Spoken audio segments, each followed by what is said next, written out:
Bonjour et bienvenue dans ce nouveau tutoriel concernant le logiciel eSanté Plus. Aujourd'hui, nous allons voir comment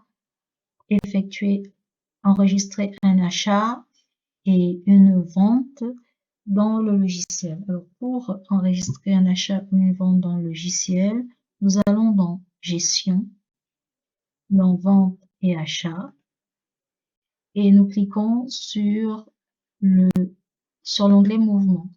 Dans l'onglet Mouvement affiche tous les mouvements qu'il y a eu sur les différentes références d'articles.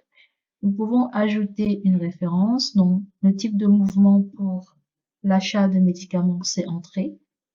Et là, nous allons sélectionner un fournisseur, nous allons saisir le nom de l'utilisateur qui enregistre l'achat et nous allons ici sélectionner les différentes références concernées. Supposons que nous ayons 3 références ou 4 à l'achat et que nous achetions une quantité de 100 unités de médicaments référence 1, 100 unités de médicaments référence 2 ainsi que 100 unités référence 3 et 100 unités référence 4. Nous avons ici le montant total qui est calculé puisque le prix d'achat est enregistré dans la base de données. Nous avons le montant à payer qui est égal au montant total. Nous avons pour effectuer une remise ici où nous avons reçu peut-être une remise, mais là nous allons supposer que la remise est nulle et que nous avons payé la totalité du montant dû. Le numéro de la facture est calculé automatiquement. Il s'affiche en bas de l'écran dans le champ code facture. Nous pouvons ainsi imprimer la facture. Ce qui est important de noter, c'est que nous ne pouvons pas effectuer une entrée et une sortie en même temps. Il nous faut effectuer les entrées séparément des sorties.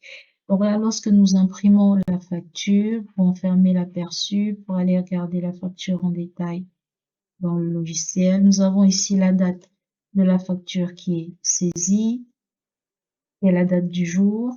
Nous avons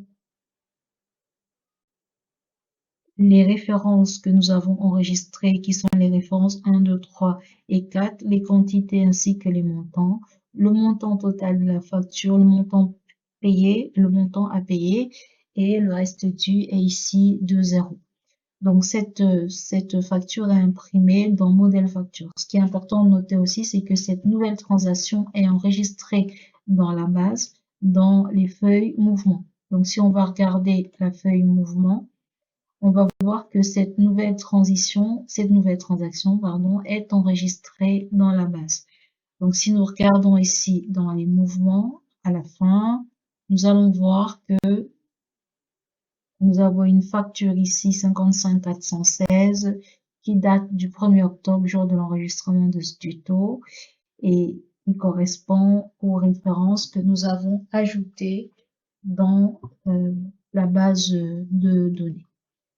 Alors pour les sorties, nous retournons pour les sorties, c'est-à-dire les ventes, nous retournons dans le même menu dans vente et achat, dans l'onglet mouvement. Nous allons cliquer sur ajouter, œil d'entrée, nous allons sélectionner ici la sortie. Pareil, nous allons sélectionner un client, saisir notre nom d'utilisateur. Le numéro de la facture est calculé automatiquement. Supposons que nous allons effectuer les ventes sur les références 1, 2, 3 et 4 de 50 unités. Donc, les 50 unités que nous enregistrons dans la colonne quantité, nous calculons le prix total de la facture de vente, nous supposons que la remise est égale à 0 et nous payons le montant correspondant, nous recevons plutôt le montant correspondant à cette vente. Si nous imprimons la facture, elle apparaît toujours dans le même document que tout à l'heure avec la date, les références vendues, les quantités vendues, le montant payé, etc. Voilà, c'est tout pour ce tuto. Je vous retrouve dans un prochain tutoriel. À très bientôt.